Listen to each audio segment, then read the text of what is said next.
नमस्कार, भारत 24 पर दहाड़ देख रहे हैं आप, आपके साथ मैं हूं आयुष सूर्यवंशी। अलविदा जुमा और नमाज को लेकर देश के अलग अलग राज्यों में सख्ती दिख रही है। यूपी से लेकर महाराष्ट्र और महाराष्ट्र से लेकर बिहार और दिल्ली तक एक ही राग, सड़क पर नहीं होगी नमाज। यूपी में योगी आदित्यनाथ सरकार की सख्ती, सड़क पर पुलिस प्रशासन का फ्लैग मार्च, मस्जिदों पर निगरानी रखने के लिए सीसीटीवी और ड्रोन की मदद ली जा रही है। मेरठ और संभल जैसे इलाकों में छतों पर भी नमाज पढ़ने पर रोक लगा दी गई। सवाल है कि क्या धर्म के नाम पर सख्ती बरती जा रही है या फिर किसी आशंका या गोपनीय रिपोर्ट के आधार पर यह तैयारी की गई। योगी सरकार के इसी मॉडल को बीजेपी शासित राज्यों में विस्तार करने की भी मांग रखी गई। दिल्ली, बिहार और महाराष्ट्र में भी सड़कों पर नमाज पढ़ने से रोक लगाने की मांग की गई है। सवाल है कि बदल गया रिवाज, सड़क पर नहीं होगी नमाज या फिर भाईचारे के विरुद्ध राजनीति हो रही विशुद्ध। आज इसी मुद्दे पर करेंगे बात, लेकिन उससे पहले सुनिए किसने क्या कहा। नमाज जहाँ पढ़ा जाता है, अगर मस्जिद में जगह नहीं है, अब आपके बाहर पढ़ना मजबूरी है, तो निश्चित रूप से उन्हें पुलिस को इन्फॉर्म करना चाहिए, परमिशन मिला है और पुलिस को वहाँ जगह भी देनी चाहिए, क्योंकि हर आदमी को अपने धर्म का इबादत करने का अधिकार है। लेकिन जहाँ मस्जिद में जगह है और वो सड़क पर आए नमाज पढ़े, तो एक तरीके से बवाल कराने का जगह है। और पुलिस को कानून शांति व्यवस्था करना पुलिस का, प्रशासन का काम है, और बिना कड़े कानून के कोई व्यवस्था लागू नहीं होती। पहले ऐसे ही था, लचर व्यवस्था थी, लोग दंगे फसाद करते थे। अब कड़े कानून की वजह से आज दंगा शांति हो। वैसे भी जो ईद की नमाज होती है वो ईदगाह में ही पढ़ी जाती है। मस्जिद में या उनका एक ईदगाह होता, बड़ा मैदान होता है। कम से कम ईद की नमाज तो सड़कों पर नहीं पढ़ी जाती। संभल, मेरठ, मुरादाबाद वगैरह जो इलाके हैं वो इस समय काफी सेंसिटिव हो गए हैं अलग अलग कारणों से। तब वहां के उत्तर प्रदेश की सरकार ने इस प्रकार का आदेश जारी किया है कि सड़कों पर नमाज मत पढ़िए, इसका रिएक्शन हो सकता है। बिल्कुल उसी तरीके से मुंबई में भी मैं अब मांग करूंगा मुंबई पुलिस से और महाराष्ट्र सरकार से कि इस ईद पे हमारे जितने मुस्लिम भाई हैं, बहन तो नहीं जाते पढ़ने, जितने मुस्लिम भाई हैं वो सभी या तो ईदगाह में जाके नमाज पढ़ें या मस्जिदों में नमाज पढ़ें। मुंबई के सड़कों पे नमाज न पढ़ें। ये काफी दुखद और चिंताजनक है। जिस तरह से आप देख रहे हैं कि सड़क पे सड़क नमाज पढ़ने के लिए है, सड़क गाड़ियों के चलने के लिए है। जो गाड़ी वाले चलते हैं वो टैक्स पे करते हैं, आप उनको रोक करके नमाज पढ़ाइएगा, ये काफी दुखद है। निश्चित रूप से इस पर बैन लगना चाहिए। ये अतिक्रमण है। जिस तरह से वक्फ बोर्ड की बात आती है और वक्फ बोर्ड को इतना असीमित पावर है कि 4 दिन अगर विधानसभा कैंपस में नमाज पढ़ ले तो बोलेगा ये भी जमीन वक्फ बोर्ड का है, इसलिए सड़क को भी बोलेगा कल वक्फ बोर्ड का, हम इस पर वक्फ बोर्ड पर इसको घेरेंगे। इसलिए जहां नमाज का जगह है वहां नमाज पढ़े। मदरसा में जाके नमाज पढ़ाइए, मस्जिद में नमाज पढ़ाइए, और उससे ज्यादा जगह की कमी है ना तो कब्रिस्तान में जगह बनाइए, वहां बहुत लंबा लंबा घेर कर रखे हैं, वहां नमाज पढ़वाइए। उन्होंने जो बात कही होंगी वो बिल्कुल ठीक कही। वो इसलिए भी कही कि आने वाले लोगों को नमाज की वजह से परेशानी ना हो, रोड जाम ना हो जाए, कहीं किसी को हॉस्पिटल, एम्बुलेंस वगैरह इस प्रकार का चलना हो तो उसमें रुकावट बाधा ना आए, ये मेरा मानना है। आज की दहाड़ शुरू करने से पहले उन सवालों का रुख कर लेते हैं जिनके इर्द गिर्द ये चर्चा रहने वाली है। बदल गया रिवाज, सड़क पर क्या नहीं होगी नमाज? दिल्ली, यूपी, महाराष्ट्र, बिहार, टेंशन या सियासी हथियार? भाईचारे के विरुद्ध क्या राजनीति हो रही विशुद्ध? शहर शहर हिंदू मुसलमान, भाईचारे का क्या नुकसान? ड्रोन, पुलिस, सीसीटीवी, सुरक्षा की भरपूर तैयारी, इन तमाम सवालों का जवाब जानने की कोशिश करेंगे। हमारे साथ खास मेहमान जुड़ रहे हैं, उनका तारुफ आपसे करा दे। नवरत्न गुप्ता जी, नेता बीजेपी के, हमें कुछ ही देर में ज्वाइन करेंगे। अभिषेक वाजपेयी जी, प्रवक्ता समाजवादी पार्टी के, हमारे साथ जुड़ चुके हैं। दुष्यंत कुमार जी, राजनीतिक विश्लेषक। सर्वेश पाठक जी हमारे साथ स्टूडियो में मौजूद हैं, और साथ ही हाजी नाजिम खान जी, मुस्लिम स्कॉलर, हमारे साथ जुड़े हुए हैं। आप सभी का बहुत स्वागत है। अभिषेक भाई, पहला सवाल आपसे ही, समाजवादी पार्टी का इस पर स्टैंड क्या है? खास करके इकरा हसन ने जो संसद में कहा कि संभल को प्रयोगशाला बनाकर इस तरह का एक्सपेरिमेंट किया जा रहा है, उसकी बुनियाद क्या लग रही है समाजवादी पार्टी को? कारण क्या महसूस हो रहा है? धन्यवाद आयुष भाई। और क्योंकि जब अगर आप देखेंगे इसके परिप्रेक्ष्य में, तो ये भारतीय जनता पार्टी जो हिंदू और मुस्लिम को या किसी और धर्म को बांटने की कोशिश में हमेशा लगी रहती है, क्योंकि उसने पेटेंट करा करके रखा। जब हम देखते हैं कि जब भी कोई त्योहार होता है कुछ ना कुछ सिलसिले छोड़े जाते हैं। जब ईद का माहौल आया तो हमने देखा कि अगर जहां पे जगह की कमी होती है वहां पे बाहर जाकर के सब लोग नमाज अदा करते हैं, उसमें कोई गुरेज भी नहीं होता है। उसी परिप्रेक्ष्य में अगर हम देखें कि जब हमारे यहाँ पे हिंदू धर्म में जब भंडारे की व्यवस्था होती, जहाँ पे जगह की कमी होती, वहां पे हम सड़कों पे भी लगा लेते हैं। तो ये कोई मायने नहीं रखता है, क्योंकि 10 मिनट की या 15 मिनट की नमाज में वो कितनी जगह घिर जाएगी और कितना लोगों को असुविधा होगी, कि ये मायने नहीं रखता। मायने ये रखता है कि हिंदू भाई भी मुसलमान भाइयों के साथ ईदी खाते हैं और ईदी बांटते भी हैं, और मुसलमान भाई भी गणपति जी सर पे उठा करके और शिवरात्रि के त्योहार भी बड़े धूमधाम से मनाते हैं। हम सब ने जीता जाता उदाहरण कोरोना काल में देखा कि कोविड काल में मुसलमान भाइयों ने हिंदू भाइयों का कितना साथ दिया और हिंदू भाइयों ने सभी व्यक्तियों का साथ दिया। ये एकता है जो हमारे प्रदेश की और देश की एकता बताती है कि हम सब लोग कितने मिल बांट करके रहते हैं। तो इसमें कोई गुरेज नहीं होना चाहिए। लेकिन अब जिसकी राजनीतिक रोटियां जो सेक रहे हैं हिंदू और मुसलमान के नाम पे, तो आखिर वो करेंगे क्या? बिहार चुनाव आने वाला है, पंचायत चुनाव आने वाला है, तो उनकी राजनीतिक रोटियां सेकी कैसी जाएंगी? वो ऐसे ही सेकी जाएंगी हर जगह, क्योंकि हर जगह, क्योंकि अगर आप देखेंगे तो जहर फैलाने का काम करेंगे, तभी उनकी राजनीतिक रोटियां भी सेकी जा सकती हैं। हाजी नाजिम जी, आपको इस पर क्या लग रहा है, क्या कारण है, और क्या एक धार्मिक आजादी वाला पहलू है लेकिन एक प्रशासनिक व्यवस्था वाला पहलू, या सार्वजनिक संपत्ति का यूज कैसे किया जाए, ये जिम्मेदारी तो प्रशासन ही निभाएगा, प्रशासन वही कर रहा है, ऐसा नहीं लगता आपको? जी मेरी आवाज आप तक आ रही है? जी सुन पा रहे हैं, मेरी आवाज सुने? देखिए मैं शुरुआत करता हूँ, औज़ बिल्लाहि मिनश शैतानिर रजीम, बिस्मिल्लाहिर रहमानिर रहीम, ला इलाहा इल्लल्लाह मुहम्मदुर रसूलुल्लाह। देखिए मैंने एक कलमे के साथ अपनी शुरुआत की है, और देखिए जिस तरीके से ये मुल्क के अंदर माहौल बनाया जा रहा है कि नमाज आप सड़कों पे नहीं पढ़ सकते, तो भाई हम सड़कों पे कहाँ नमाज अदा कर रहे हैं? हम तो सरकार की गाइडलाइन का पालन कर रहे हैं, मस्जिद तो में नमाज अदा कर रहे हैं, लेकिन हमने कभी भी आयोजित कभी भी अपनी तरफ से कोई भी विरोध नहीं जताया कि हिंदू भाई सड़कों पे जगराता कराते हैं, भजन कीर्तन कराते हैं, कावड़ यात्राएं जब निकलती हैं तो लंबी लंबी लाइनें जब वो अभिषेक करते हैं, शिव जी का अभिषेक करते हैं जल के द्वारा, कितनी लंबी लाइनें मंदिरों के आगे लगी भी होती है। हम लोगों ने कभी भी कोई दिक्कत या आपत्ति पैदा नहीं करी, क्योंकि हम लोग जानते हैं कि हमारे हिंदू भाइयों की आस्था है। लेकिन अगर हम 5 मिनट अगर नमाज अदा कर लेते तो हमारी 5 मिनट के अंदर बड़ी दिक्कतें चालू हो जाती है। वो कहते हैं, वो कहा जाता है ना कि वो समुंदर को खंगालने में लगे हैं, हमारी कमियां हमारे अंदर निकालने लगे। जिनका आयुष कोई वकार नहीं है, आज वो हमारी पगड़ियां उछालने में लगे। तो आज माहौल जो मुल्क का ये चल रहा है कि हम लोगों को निशाने पर रखा जा रहा है, निशाने पर रख हमारी इबादत गाह को और हम लोगों को बिल्कुल इस तरीके से कर दिया जा रहा है कि हम ना तो अपनी नमाज अदा कर सकते और ना मस्जिद में जा सकते। मस्जिद तो मस्जिदों की अगर हम देखें तो हमें अपनी ही छत पे नमाज अदा नहीं करने दी जा रही, और ये कहा जा रहा है कि भी आप नमाज अदा नहीं कर सकते इस छतों पे। तो आयोजित ये देखिए संविधान के अंदर कहाँ लिखा हुआ है कि आप अपनी ही प्रॉपर्टी पे नमाज अदा नहीं करते। इसका मतलब यह है कि कहने के आर्टिकल 25 को बिल्कुल पूरी तरीके से इग्नोर करा जा रहा है, जो हमारी अपनी धार्मिक आजादी है, स्वतंत्रता, वो कहीं ना कहीं हम लोग। नौरत जी भी हमें ज्वाइन कर चुके हैं, नौरत गुप्ता जी बीजेपी से। नौरत जी, सबको आप समझाइए, वो बात दूर की है, आपके अपने सहयोगी पार्टी के जयंत चौधरी ने सवाल उठा दिया, ऑरवेलियन 1984 की जो उसमें सिचुएशन जो जिक्र था उसमें, उस नॉवल में 1984 में एक तरह से सरकार की तानाशाही का जिक्र उस नॉवल में, उसको उन्होंने कोट कर दिया। ऐसी क्या स्थिति बनी कि आप अपने ही नेताओं को, सहयोगियों को समझा नहीं पा रहे हैं जो भी नियम कायदे आपने बनाए? आयुष जी, जिस प्रकार अभी आपने बताया, सबसे पहले तो मैं एक आपका सबका जय श्री राम से स्वागत करूंगा कि आप सभी भाइयों को जय श्री राम। रही बात एक जयंत चौधरी जी की, देखिए इसमें अपना विचार हो सकता है। हमने बात करी कि सड़क पर नमाज ना पढ़ी जाए या जिस प्रकार किसी भी व्यक्ति को कोई कष्ट या कठिनाई ना हो, तो इसमें कोई हर्ज वाली बात नहीं है। अभी मेरे साथियों ने कईयों ने बताया, इनकी अलग अलग अपनी अपनी राय हो सकती है। आप एक बात बताइए, अगर हमने जो भी हमारे जैसे तीर्थ स्थल होते हैं, उन तीर्थ स्थलों पर हमने टाइमिंग बढ़ाई, आप टाइमिंग बढ़ाइए। मस्जिदों में नमाज पढ़ने के लिए कौन मना कर रहा है? आपको किसी ने मना किया कि आप मस्जिद में नमाज ना पढ़े?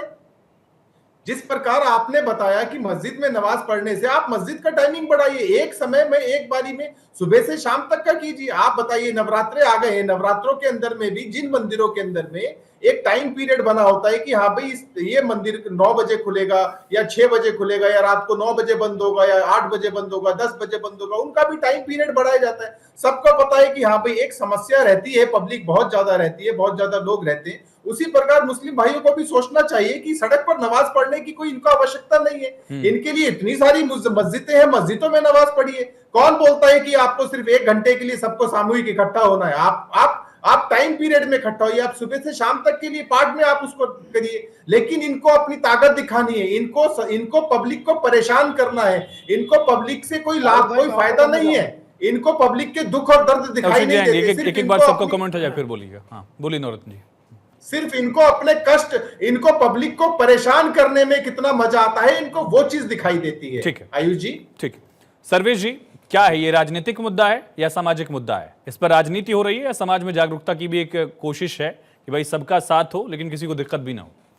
देखिए, सबसे पहले आपके सभी दर्शकों को नमस्कार, सभी पैनलिस्टों को नमस्कार। वंदे मातरम, भारत माता की जय। देखिए, बात यहाँ पे हो रही है कि सरकार ने ये व्यवस्था की है, प्रशासन को देश को चलाना होता है, कानून व्यवस्था, और ये बात आज से नहीं उठ रही है। आप पाकिस्तान चले जाइए, हमसे अलग हुआ मुल्क, मुस्लिम देश है, वहां सड़क पे नमाज नहीं होती है। अरब कंट्री के किसी भी देश में चले जाइए, वहां सड़क पे नमाज नहीं होती है। और अभी शिवसेना के प्रवक्ता जो ने सही बोला था कि ईद की नमाज तो ईदगाह में होती है। हमने ईदगाह नाम की पुस्तक प्रेमचंद्र जी की अपने स्कूल में के समय में पढ़ा था।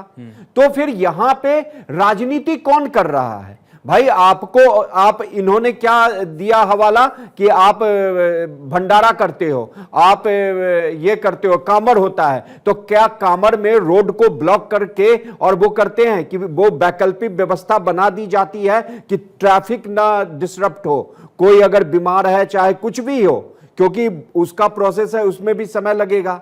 तो आपका जो पूजा स्थल जहां पे बनाया गया है, आप वहां पे करो ना। अब जैसे 31 से नवरात्रा स्टार्ट हो रहा है भाई, आपको पता है कि कोई सुबह के 9 बजे पूजा करने जाता है, लाइन में अगर लंबी है, मैं वैष्णो माता जी का बात कर रहा हूं, वहां तो लंबी लंबी लाइन लगी रहती है। तो ऐसा तो नहीं है कि सभी के सभी सुबह 4 बजे ही जाके पूजा कर लेंगे ब्रह्म मुहूर्त में, जिसको जब समय आएगा तब करेगा। तो उसी तरह ये नमाज है, आप ईद के दिन जाइए, जब समय मिले अपने मस्जिदों में नमाज अदा करिए। रोड को ब्लॉक करके या किसी पार्क को जबरदस्ती ब्लॉक करके क्या जरूरत है करने की? और ये आज से नहीं उठ रहा है, हर समय ये होता है। मुंबई में आप चले जाइए, पूरा मुंबई का रोड वो ब्लॉक कर देते थे। 10 मिनट की बात यहां पे नहीं होती है, उसी 10 मिनट में अगर कोई अप्रिय घटना घट जाती है। और आप देखो ना कि अगर इनके छतों पे क्यों मना कर दिया जा रहा है। आप देखिए, जो पत्थर आते हैं छतों पे, इकट्ठे पत्थर मिलते हैं, जब ड्रोन से उसकी फुटेज आती है। तो ठीक, दुष्यंत जी, आप कैसे देख रहे हैं इस सरकार के फैसले को? बीजेपी के भी सहयोगी संगठनों में एक विरोधाभास है, लेकिन दूसरी तरफ दूसरी राज्य सरकारों की तरफ से भी जो नेता हैं, उनके सहयोगी, वो भी मांग कर रहे हैं कि इस मॉडल को लागू किया जाए। आपकी राय क्या? दुष्यंत जी अनम्यूट करिएगा प्लीज। हाँ जी, निश्चित रूप से बहुत ही संवेदनशील मामला है, इस पर राजनीति नहीं होनी चाहिए। सरकार की जिम्मेदारी है कि वो जन सुविधाओं को बहाल करते हुए धार्मिक आस्था और जो उपस्थित त्योहार है उसका ध्यान रखे।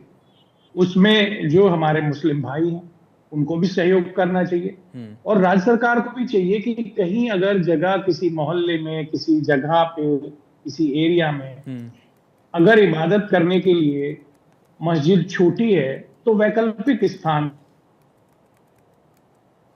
दुष्यंत जी, शायद कोई टेक्निकल इशू है, आपकी आवाज हम तक पहुंच नहीं पा रही। वापस हम आपसे कांटेक्ट करने की, जहां पे सभी त्योहारों। बोलिए दुष्यंत जी, बोलिए। हाँ, तो जो परंपरा चली आ रही है, जो परंपरा चली आ रही है प्यार की, मोहब्बत की, वो परंपरा जारी रहनी चाहिए, मैं यही कहना चाहता हूँ। हाजी नाजिम साहब, अगर आपको लगता है कि मुसलमानों के खिलाफ है, तो मुस्लिम राष्ट्रों में भी इस तरह का नियम है कि आप सड़क पर नमाज नहीं पढ़ सकते। कई जगह तो 500 दिरहम यानी कि 500 रुपए, यानी 500 दिरहम वहां की जो लोकल करेंसी है सऊदी की, उस तरह का फाइन है। कई जगह जेल तक का भी प्रावधान है। नमाज की असली जगह है क्या? हाजी नाजिम। जी फिर देखिए, मैं फिर एक शेर के साथ फिर बात अपनी रखना चाहता हूँ कि चलती बंदूक के दहाने पे हैं, हमको मालूम है हम निशाने पे।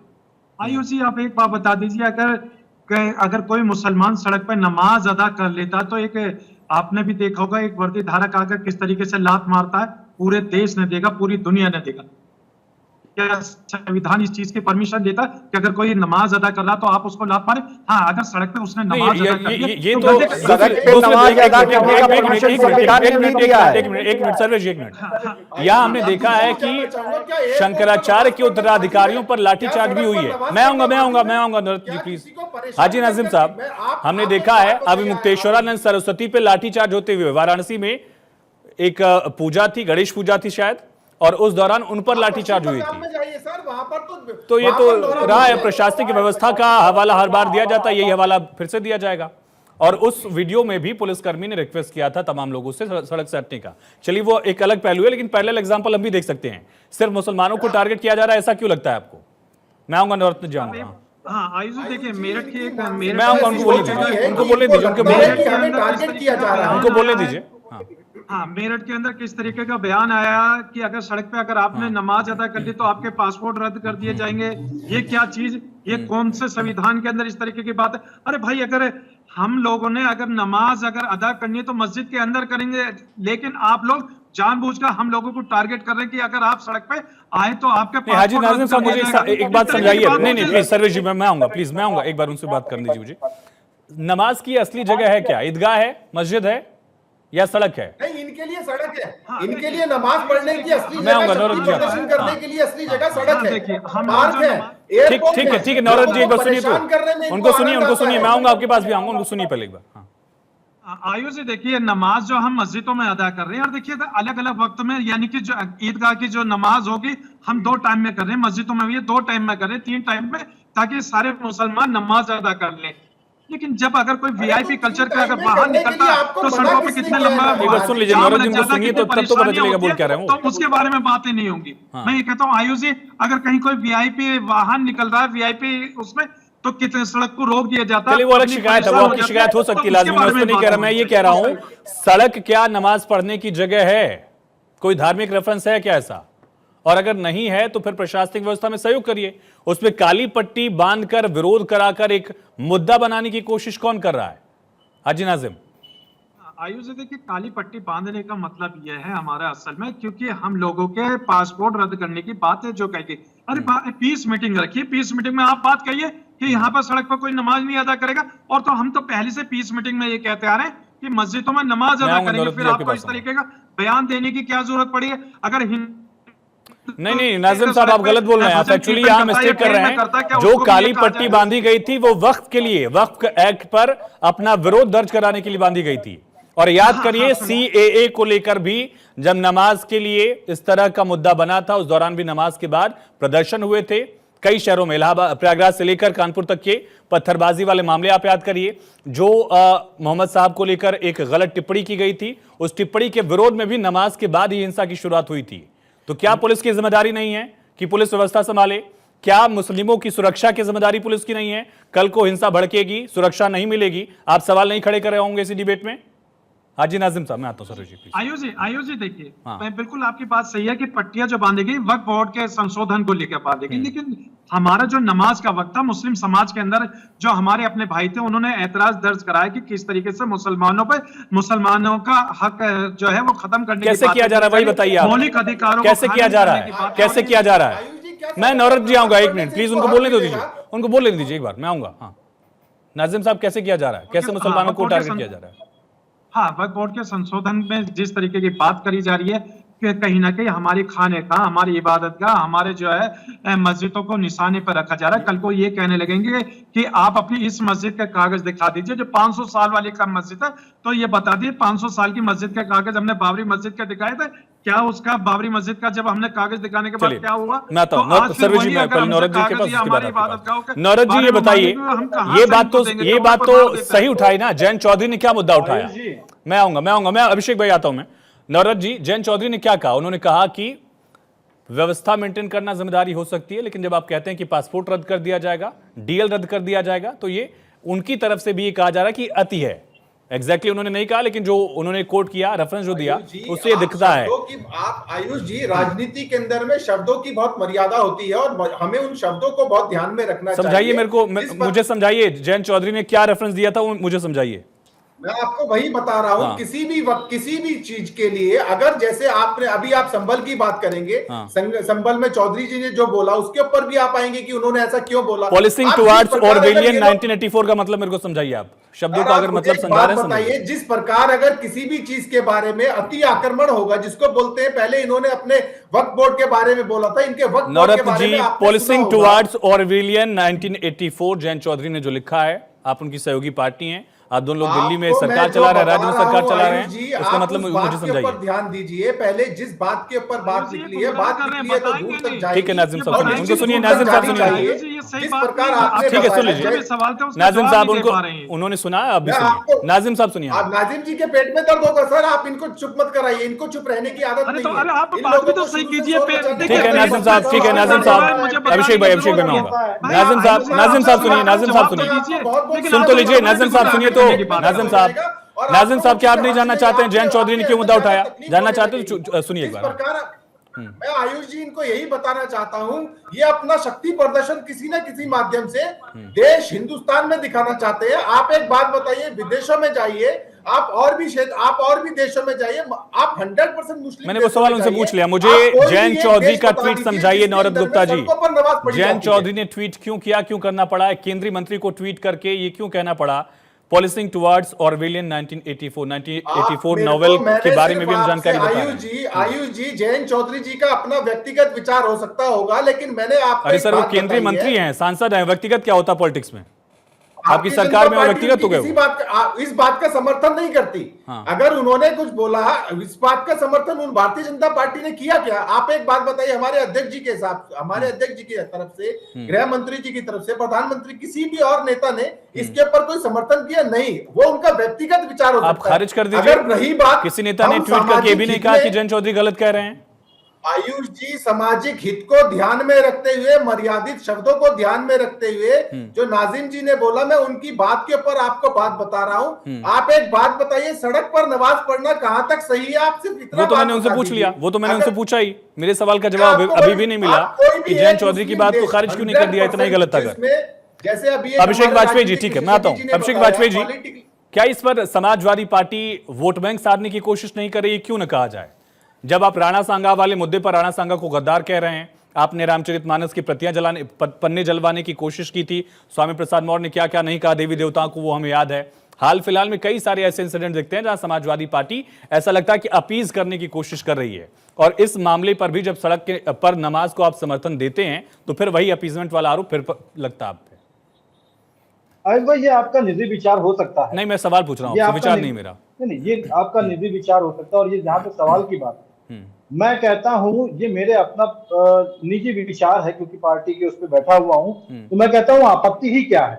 उदाहरण के तौर पे आयुष भाई, आपको याद होगा कि गोरखपुर में या हर जगह पे नवरात्रि में हम लोग नवदुर्गे बैठा और आखिरी में विसर्जन करने के लिए लेकर के जाते हैं। तो क्या कोई भी एक वर्ग, मैं नवरत्न भाई से भी कहना चाहूंगा, कोई एक सिंगल वर्ग बता दीजिए, चाहे हिंदू, चाहे मुस्लिम, चाहे सिख, चाहे ईसाई, क्या कोई प्रशासनिक सुविधा उसमें जो भी प्रशासनिक व्यवस्था होती है उसमें सपोर्ट नहीं करता है? क्या उसी गोरखपुर में मुहर्रम के जुलूस में दंगे नहीं हुए थे? अभिषेक भाई, इनसे पूछिए। आयुष जी, वाजपेयी जी, आप इसका हवाला दे रहे हैं। सुन लीजिए सर, इसकी बात आप बोलिए। एक मिनट नौरत भाई, एक मिनट बोलने दीजिए उनको, बोलने दीजिए। हाँ, नंदकिशोर गुर्जर जी ने एक यात्रा निकाली, उसमें क्या उन्होंने प्रशासनिक व्यवस्था की थी, और प्रशासनिक व्यवस्था में अगर सहयोग किया था उन्होंने, तो पुलिस वालों ने उनके कपड़े तक क्यों फाड़ दिए थे? ऐसी क्या नौबत आ गई थी जिसके बाद वो भारतीय जनता पार्टी का भंडाफोड़ करने लगे थे? दिक्कत यह है कि ये तो आप बीजेपी के समर्थन में कह रहे हैं कि प्रशासन अपनी व्यवस्था संभाल रहा था, विधायक ने तोड़ा तो विधायक को भी छोड़ा नहीं गया। कहीं कुछ नहीं, क्योंकि उसने कोई व्यवस्था नहीं, उसने कोई व्यवस्था में ऐसा नहीं था कि सहयोग नहीं किया, उसने सारी व्यवस्थाओं पे सहयोग किया था। पुलिस की परमिशन नहीं थी, उन्होंने यात्रा निकाली, लाठीचार्ज हो गया। तो यही तो वो भी कह रहे हैं कि व्यवस्था संभालने में जो भी गलत रास्ते पर जाएगा उसको सही किया जाएगा। लाठीचार्ज उस पर नहीं हुआ था।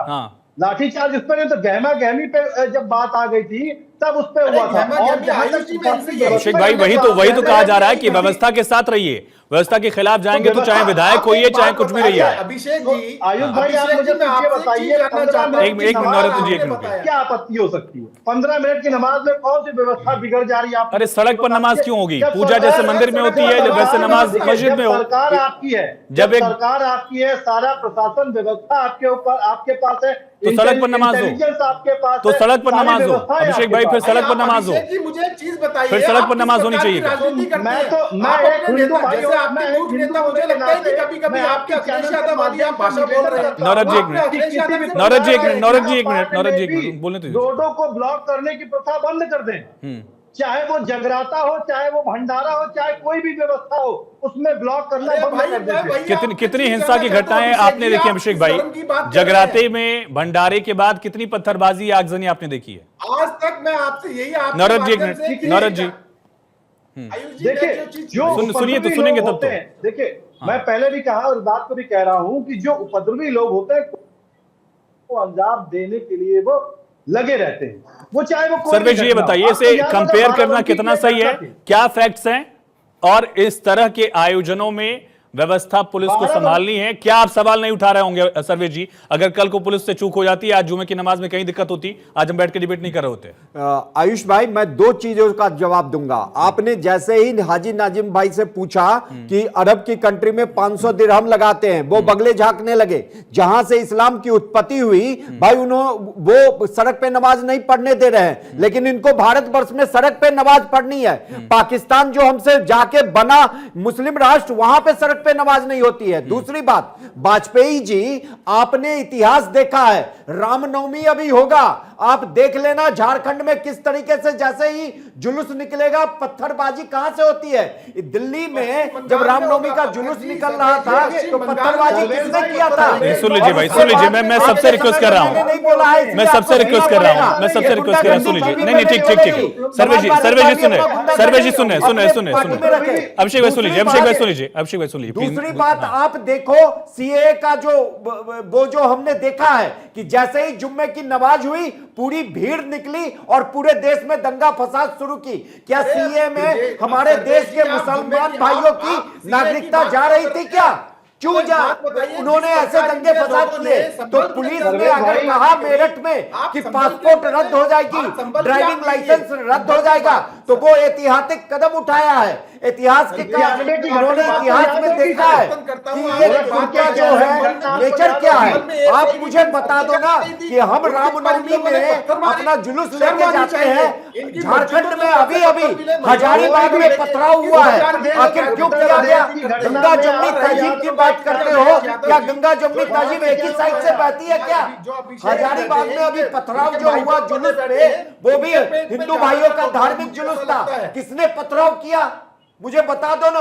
गिन के अभी रामनवमी आ रहा है, आप देख लेना। ये गंगा जमुनी तहजीब चलाने वाले समाजवादी पार्टी के प्रवक्ता और हाजी नाजिम बताएंगे कि उसमें किसने पत्थरबाजी की है। तो आप अपने गिरेबान में झाड़ के देखो, या 5 मिनट और 15 मिनट की नमाज से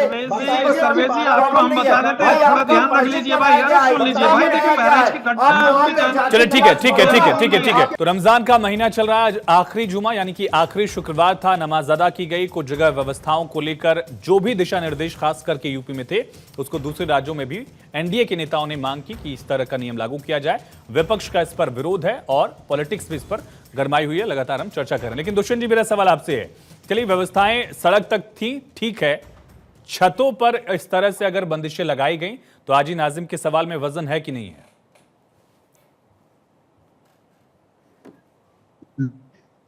हाजी नाजिम साहब की बात भी अपनी जगह सही है, लेकिन देखना होगा कि अगर कोई इलाका संवेदनशील है और वहां पूर्व में इस तरह की कोई अप्रिय घटना हुई है, तो वहां राज्य सरकार के द्वारा अथवा पुलिस के द्वारा जो गाइडलाइन तय की गई हैं, उन्हें एक नागरिक के रूप में मानना चाहिए।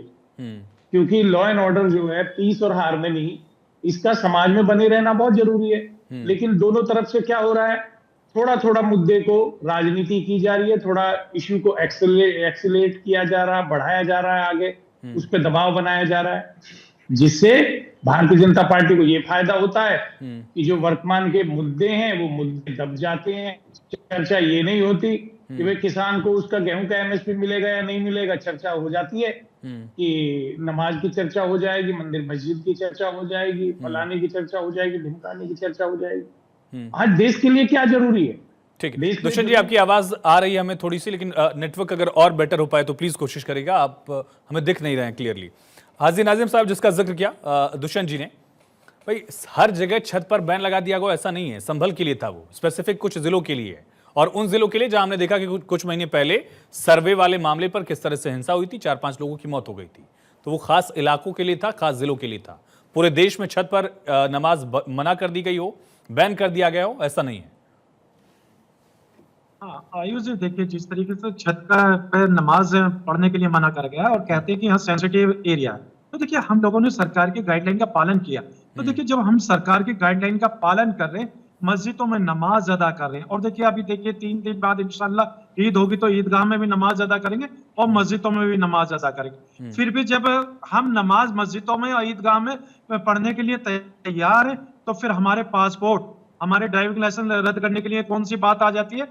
क्यों हम लोगों को निशाने पर रखा जा रहा है? भाई आप हमसे पीस मीटिंग में तो कर सकते हैं, पीस मीटिंग में कह सकते हैं कि आप मीटिंग में ही ये बताया गया था, पीस मीटिंग में ही बताया गया था कि जो नियम कायदों का पालन नहीं करेगा उसके खिलाफ सख्त कार्रवाई होगी। पीस मीटिंग में ही फैसला था। पीयूष जी, अगर कोई व्यक्ति दूसरी बात करता है, कोई व्यक्ति अगर कहीं पर सड़क पर भजन कीर्तन होते हैं, लंबी लंबी लाइनें मंदिरों के आगे लग जाती है, उसके बारे में ये बात कही गई तो क्या गलत किया गया था? आप एक बात बताइए, जिस प्रकार अगर कुछ लोग ये निकल करके हमने देखा सड़कों पर जगराता कराते में सड़कें पे आप ब्लॉक कर देते हैं पूरा, ये रास्ता हमको घूम के आने पड़ता, पूरी सड़कें ब्लॉक कर देते हैं। लेकिन हम लोगों को कभी भी आपत्ति नहीं हुई है, क्योंकि आप लोग हमारे 5 मिनट की नमाज अगर हम अदा करते तो आपको दिक्कत हो जाती। भाई हम सड़क पे कहाँ नमाज पढ़ रहे? अरे भाई पहले नमाज अगर अदा करते थे तो वो बंद कर दी ना, बंद कर दी ना, सड़क पे नमाज नहीं करते। भाई मस्जिदों में जगह नहीं होती थी आयुष जी, मस्जिदों में जगह नहीं होने की वजह से सड़कों पे नमाज अदा कर ली जाती थी। लेकिन अब मस्जिदों में भी 2 वक्त में नमाज अदा कर रहे हैं। तो भाई जब 2 वक्त में हम नमाज अदा कर रहे हैं तो फिर सड़कों पे आप इस तरीके की बात लगा कि मुसलमान सड़कों पर नमाज अदा करा, एक भ्रम फैला रहे हैं, एक भ्रम फैला रहे हैं। आप देश के अंदर नैरेटिव सेट कर रहे हैं कम्युनिटी को लेकर, आप कम्युनिटी को टारगेट कर रहे हैं, आप कम्युनिटी को टारगेट कर रहे हैं। भाई मुल्क के वजीर आजम तो कहते हैं कि सबका साथ सबका विकास, सबके लिए प्रयास कर रहे हैं, लेकिन आप लोग सिर्फ सबके प्रयास की जगह सिर्फ उस कम्युनिटी को टारगेट कर रहे हैं। हाजी नाजिम साहब, ठीक है नौरद भाई रुकिए। नाजिम साहब, क्यों लगता है आपको टारगेट किया जा रहा है? आज आखिरी जुमा था, अलविदा का जुमा था, नमाज अदा की आपने नहीं की या रोक दिया किसी ने आपको कि भाई नमाज नहीं पढ़ेंगे आप? नमाज पढ़ा नहीं पढ़ा? एक मिनट, किसी ने पासपोर्ट रख दिया क्या? नाजिम साहब, आपका पासपोर्ट या डीएल किसी ने रद्द कर दिया हो या किसी ने नमाज पढ़ने से रोका, आपको पढ़ा नहीं पढ़ा? पासपोर्ट या डीएल रद्द आपका व्यक्तिगत, ये आस्था व्यक्तिगत है, लेकिन मैं पूछ रहा हूं आपसे, आप जब कह रहे हैं कि टारगेट किया जा रहा है इसलिए मैं पूछ रहा हूं। आयुष भाई देखिए, आयुष भाई देखिए, हाजी नाजिम खान संविधान को मानता है, संविधान का पालन करता है। और देखिए जो सरकार के गाइडलाइन का आई थी, और सुन लीजिए, अरे सुन तो लीजिए, सरकार की गाइडलाइन थी तो सरकारी गाइडलाइन का पालन किया। हाजी नाजिम खान ने 1 घंटा पहले जाकर मस्जिद में जाकर बोलना चाहिए, आग्रह करना चाहिए, आपको टाइम पीरियड बढ़ाना चाहिए, आपको बोलना चाहिए कि नमाज ही रह गए थे। अभिषेक भाई, इस तरह की व्यवस्थाएं तो दिखती हैं ना, चाहे वो लाउडस्पीकर हटाने की बात हो, मंदिरों से भी लाउडस्पीकर हटाए गए, मस्जिदों से भी लाउडस्पीकर हटाने की बात कही गई। उस वक्त भी यही कहा गया कि ये मुसलमानों को टारगेट किया जा रहा है। इस वाले केस में भी हम देख रहे हैं कि मुसलमानों को टारगेट किया जा रहा है। इस तरह का आरोप लग रहा है कि सरकार एक धर्म के खिलाफ काम कर रही है। अब आप बताइए, जो भी कोई भी धार्मिक आयोजन हो, छुटपुट धार्मिक आयोजन इसलिए नहीं कह रहा हूं मैं कि क्योंकि अगर कोई भंडारा लगा रहा है तो वो किसी खास इलाके में लगा रहा होगा, पूरे देश में भंडारे ही लग रहे हों, एक ही दिन लग रहे हों, एक ही समय पर लग रहे हों, ऐसा नहीं होता है। कांवड़ यात्रा के लिए पहले से बैठकें होती हैं, समीक्षा होती है, रूट प्लान तैयार होता है। इसमें भी यही हुआ, पीस कमेटी की बैठक हुई, एक नियम कायदा तय किया गया और जो भी खास सख्त नियम थे वो सिर्फ स्पेसिफिक इलाकों के लिए थे जहां हमने हिंसा देखी है, जहां हमने देखा है कि लोग मरे हैं, एग्जैक्टली लोगों की डेथ्स हुई हैं, इस वजह से वहां सख्ती बरतनी पड़ी। और अगर वहां व्यवस्था खराब होती तो आप क्या सवाल नहीं पूछते? आप बताइए अभिषेक भाई। अभिषेक भाई देखिए, इसका कितना इम्पैक्ट पड़ता है।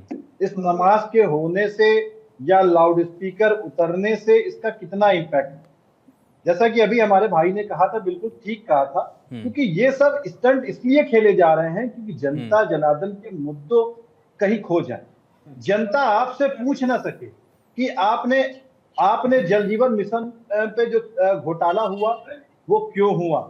जनता आपसे पूछ ना सके कि जो कानपुर में जो पुल 1.5 महीने नहीं चल पाया वो आखिर उसका आपने क्या किया। जनता आपसे पूछ ना सके जो भविष्य निधि फंड का घोटाला बिजली विभाग में कर दिया उसका जवाब कौन देगा। या वो जो आईएएस घोटाले में भी हाल फिलहाल में आए हैं जांच के दायरे में, वो भी मुद्दा हो सकता है। लेकिन सवाल यही अभिषेक भाई, ये मुद्दा आप ही लोग तो उठाएंगे जब आपकी सांसद खड़ी होती है लोकसभा में, कहती है कि संभल को एक्सपेरिमेंटल एक ग्राउंड बना दिया गया है, तो वो मुद्दा भी आप ही दे रहे हैं। जब आपके सांसद राणा सांगा को गद्दार बताते हैं और लगातार अपनी बात पर टिके होते हैं, तो मुद्दा आप ही दे रहे हैं। ये मुद्दा परोस के दिया आपने बीजेपी। आदरणीय अखिलेश यादव जी ने, आपको याद दिला दूं कि आदरणीय अखिलेश यादव जी ने एक नहीं कई बार मुद्दे उठाए और सदन में जब यहाँ पे हमारे नेता प्रतिपक्ष ने जब इस बात को कहा था तो उसमें आया क्या था। जब शिक्षा के रिगार्डिंग जब उठाया गया तो उसमें क्या आया था, जब भाषाओं के रिगार्डिंग जब बोला जाता तो उन्होंने कहा कि कठमुल्ला बनाना चाहते हैं। भाई शिक्षा से कठमुल्ले का क्या मतलब है। शिक्षा में हर एक भाषा जो होती है वो अहम किरदार अदा करती है। अखिलेश यादव की बुद्धि का चश्मा उतारना पड़ेगा आपको। अखिलेश यादव की मानसिकता का चश्मा उतारना पड़ेगा अपनी नजर से। व्यक्तिगत नहीं, वैचारिक मतभेद आप रखिए, व्यक्तिगत नहीं बोलना किसी को। आपकी हैसियत नहीं है उनके बारे में व्यक्तिगत वाली बात नहीं, आप बात ऐसी करते हैं। आपने हमेशा इस तरीके की बात करी, आप हमेशा आप लोगों को थूक के चाटने की आदत पड़ रखी है। अभिषेक जी, मैं आपको निश्चित ये बोल रहा हूं कि आप लोगों की वजह से, चाहे वो रामपुर में हमले हो, चाहे वो आप कन्नौज में मुजरा कराने वाली बात है, आप लोगों के नेता बोलते थे पहले पार्लियामेंट में खड़े होकर लौटते हैं, गलतियां हो जाती है। आज बताइए किस लौटने से गलती हो गई हो। आज घर में घुस के मारने का मादा रखता है तो चरित्र से ही दुर्गंध आज अगर घर में घुस के मारने का मादा रखते हैं तो योगी जी के नेतृत्व में बहुत कुशल सरकार चल रही है। चाहे पाकिस्तान की बात हो, घर में घुस के मारने की हिम्मत हिमाकत कोई करता है तो भारतीय जनता पार्टी के आदरणीय नरेंद्र मोदी के नेतृत्व में होती है, ना कि अखिलेश यादव के पिताजी के नेतृत्व में जो बोलते थे ये तो लड़के हैं, लौंडे हैं, इनसे गलतियां हो जाती है। आप लोगों ने शुरू से इस चीज को बढ़ावा दिया है। सर्विस जी, सर्विस जी, एक बात बताइए। चलिए ठीक है, व्यवस्था अपनी जगह है, व्यवस्था में सबको साथ देना पड़ेगा, हाजी नाजिम को भी साथ देना पड़ेगा। उन्होंने खुद ही मान लिया कि जो भी नियम कायदा होगा हम उसका पालन करेंगे। लेकिन क्या ऐसे मुद्दों पर राजनीति नहीं हो रही है? क्या बीजेपी के नेता राजनीति नहीं कर रहे हैं? जब रघुराज सिंह कहते हैं कि बुर्का पहना दो मस्जिदों को अगर वो रास्ते में आती हैं, क्या ये पॉलिटिक्स नहीं थी? क्या इस मुद्दे पर भी, राणा सांगा वाले इशू पर भी, अगर सरकार चाहती, अगर बीजेपी चाहती तो राणा सांगा के मुद्दे को लेकर प्रिविलेज नोटिस मिला होता, उनके खिलाफ कार्रवाई हो सकती थी। लेकिन 7 दिन बाद भी हम देख रहे हैं कि बयानबाजी ही हो रही है। तो ऐसे मुद्दों को जिंदा रखने की कोशिश है कि नहीं है? देखिए, जिंदा मुद्दे कौन उठा रहा है? हाँ। आप देखिए, आप पार्लियामेंट में खड़े होके कह रहे हो कि राणा सांगा गद्दार थे। आप जो गद्दार था, जो भारत में आक्रांता आए, आप उसको महिमा मंडन कर रहे हो। और जो भारत को आजाद कराने के लिए, भारत देश को बचाने के लिए लड़ा, उसको आप गद्दार कह रहे हो। ये वो डिजर्व नहीं करते हैं कि उनके खिलाफ जो इम्यूनिटी है पार्लियामेंट की? एक नया बयान दे दिया, गौशाला बनाने से दुर्गंध आती है। आप ये अंदाजा लगा लो, शर्म से जो यदुवंशी है ऐसी बात कर रहा है, तो ये मुद्दा कौन उठा के देता है? इनको कुछ समझ में आता नहीं है। एक केवल और केवल तुष्टीकरण की राजनीति करते हैं और उस तुष्टीकरण की राजनीति में सेल्फ गोल मार देते हैं।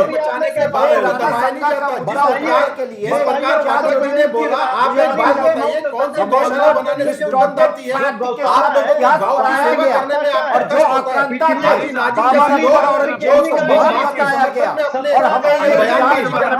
बताया गया और हमें बहादुरी से लड़े, उसका इतना पैराग्राफ और दूसरे का इतना पैराग्राफ। अखिलेश यादव ने मुझे बताइए, वाजपेयी जी जो बोला कि गौशाला बनाने से दुर्गंध फैलती है, शर्म आनी चाहिए आपको ऐसे नेता के समक्ष काम करने के लिए।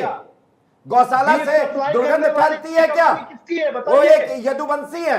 और यहाँ पे सबसे बड़ी बात है कि नमाज का मुद्दा है। भैया, जिसका जो इबादत घर है, आप मुझे बता दीजिए कि क्या कोई पारसी अपने इबादत घर से निकल के या बाहर रोड को जाम करके करता है? ये बार बार कह रहा है परेशानी कि यही रोड है, पे आप परेशानी भंडारा यही करते है हो। कि तो मुझे आपके एक बात पेट में बता भी दर्द दीजिए इस वजह कि से क्या है, कोई भंडारा इस वजह करता से हुआ दर्द है हिंदू क्योंकि आप बाद में चाहते ही हिंसक नहीं है हुआ है क्या? कि हिंदू क्या और उसने मुस्लिम तोड़फोड़ की है एकता क्या? ये आगे मुझे बढ़े, एक बात क्योंकि बता आपकी दीजिए, कुर्सी हम खिसकने रामनवमी का लगती है। जुलूस लेके जाते हैं और दूसरे पे भारतीय क्या जनता हम पार्टी हिंसा की करते कुर्सी हैं? खिसकने अरे लगती भैया, है। हिंसा तो आपकी तरफ से आती है। अगर वो जुलूस उस रास्ते से निकल गया तो आप अपने गिरेबान में झांक के देखिए पहले कि यहाँ पे जुलूस गंगा किसी भी जमुनी रास्ते तहजीब से जो निकले है कभी कोई दोनों हिंसा साइड नहीं से आनी करता है, चाहिए, लेकिन सिंगल कुछ हैंडली नहीं हर होता वर्ग में है। इसको उपद्रवी लोग राजनीतिक होते विषय हैं बनाना, जो जुलूस तुल की देना, आड़ ये में आपका उपद्रव काम है। फैलाने की कोशिश आप अपने करते हैं नेता को न और कुछ ताकि समझाते वो हो न चाहते कुछ हैं कि कहते हो, हिंदू मुस्लिम केवल और एकता केवल तुष्टिकरण हमेशा की छुपी रहे राजनीति के ताकि लिए लोग उसे उससे आगे खिला। ना ठीक है, बढ़ दुष्यंत सके, कुमार वो जी भी बात हमें ना ज्वाइन करें। कर चुके हैं। दुष्यंत जी, अगर ये फॉर्मूला इतना ही प्रशासनिक व्यवस्था के लिए ठीक है, मैं उम्मीद कर रहा हूं कि शायद आप मेरी आवाज सुन पा रहे होंगे, शायद डिस्कनेक्ट हो गए हैं दुष्यंत जी, फिर से हम कनेक्ट करने की कोशिश करेंगे। नौरज जी, सवाल मेरा आपसे ही यही है कि अगर ये प्रशासनिक व्यवस्था इतनी ही ठीक है तो बिहार में लागू क्यों नहीं हो जा रहा है? बिहार में आपकी सरकार के नेता, बीजेपी के नेता तो मांग कर रहे हैं, उस पर जेडीयू ने कुछ नहीं कहा क्योंकि उनसे मुस्लिम वोट बैंक भी जुड़ा हुआ है, तो पॉलिटिक्स के लिए तो ठीक है। वोट बैंक की नहीं होती। आप एक बात बताइए, ये एक प्रयोग रहता है जिस प्रकार से आप महाराष्ट्र की बात हो, राजस्थान की बात हो, दिल्ली की बात हो, निश्चित ये प्रयोग चलते रहेंगे और ये प्रयोग मैं बोलता हूं चलने चाहिए। जिस वही तो समाजवादी पार्टी कह रही है कि आप प्रयोग ही कर रहे हैं, एक्सपेरिमेंटल ग्राउंड बना दिया आपने संभल को। एक्सपेरिमेंटल ग्राउंड नहीं होता सर ये। आयुष जी, किसी भी प्रकार आपने जैसे अभी उत्तर प्रदेश में देखा, जिन जिलों में बहुत ज्यादा दंगे हुए, चाहे वो संभल हो, मेरठ हो, मुरादाबाद हो या मुजफ्फरनगर हो, जिन जगहों को जो एक टारगेटेड पॉइंट थे, सिर्फ उन जगहों पर छतों पे नमाज पढ़ने के लिए मना किया गया। और जिस प्रकार संभल में अभी जो एएसआई की टीम के ऊपर पथराव हुआ, एएसआई की टीम के पथराव के बाद उस जगह की मस्जिद को ढकने की अगर बात कही तो उसमें क्या गलत किया गया, क्या गलत कहा गया? इन लोगों की मानसिकता ऐसी रहती है कि फूट डालो और नीति करो। अखिलेश यादव ने उस चीज का समर्थन किया कि नहीं, उधर के सीईओ ने गलत बोला। मैं आपके चैनल के माध्यम से एक चीज जानना चाहता हूं, अगर जिन लोगों को होली के रंग से परेशानी है वो होली का रंग भी ना बेचे, उनको बेचने के लिए तो होली का रंग चाहिए, लेकिन हिंदुओं के साथ होली खेलने के लिए उनके पेट में दर्द होता है। हम उनकी गुजिया वो हमारी गुजिया खाने में उनके पेट में दर्द होता है, वो एक उम्मीद करते हैं कि हम उनकी सेवा ही करें। ये किस प्रकार की इनकी घटिया मानसिकता है? ये इनकी घटिया सोच को दर्शाता है कि अखिलेश यादव इस समय एकदम मुसलमानों की गोद में, उनके वोट बैंक के चक्कर में उनकी गोद में जाकर बैठ चुके हैं, वो उनको अपना माई बाप मानकर बैठ चुके हैं। नहीं, नौरज जी, मेरा सवाल अभी भी है। नहीं रहा नौरज भाई, मेरा सवाल अभी भी है, अगर ये व्यवस्था आपने कहा कि प्रयोग किया गया, तो प्रयोग बिहार में क्यों नहीं हो रहा है? जेडीयू की सरकार, आपकी सरकार वहां क्यों नहीं प्रयोग करती? होगा ये इम्प्लीमेंट पूरे हिंदुस्तान में होगा। जहां जहां बीजेपी की सरकार है वहां भी, और जहां नहीं है वहां पे भी केंद्र के माध्यम से ये प्रयोग नहीं है आयुष जी। ये एक आगे आने वाले समय में, जिस प्रकार आप एक बात बताइए, मस्जिदों पे से लाउड स्पीकर हटने की बात हुई, इन लोगों के पेट में दर्द हुआ।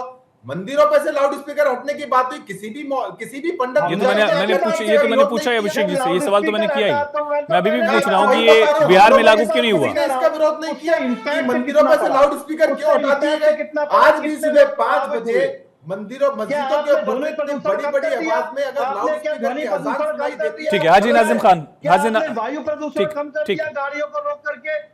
ठीक है, अभिषेक भाई मैं आता हूँ। नाजिम खान, आपके पास ठीक है नाजिम साहब, क्या ये दोहरा रवैया नहीं दिखता है? आप सारी चीजों को फॉलो भी कर रहे हैं, नियम को भी और अपने धार्मिक रीति रिवाजों को भी, फिर आप कहते हैं कि हमको टारगेट किया जा रहा है, तो भड़काने की कोशिश क्यों कर रहे हैं आप?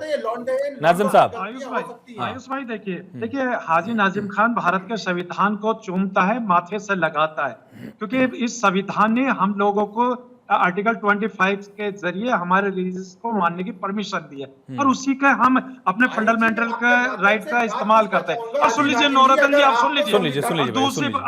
अब दूसरी बात यह कि देखिए, जिस तरीके से मोदी जी ने अभी सौगात दी है ईदी की, तो देखिए मोदी जी तो बहुत अच्छे, और देखिए हम तो कहते हैं कि वो इतने अच्छे, अल्लाह उनकी उम्र और सेहत में बरकत रखे, क्योंकि वो उन्होंने पहली बार मुसलमानों को ईदी दी है, तो इससे बढ़िया मामला और नहीं होगा। लेकिन हिंदू भाइयों को सौगात नहीं दी, ट्रिपल तलाक हटाकर भी ईदी दे चुके हैं।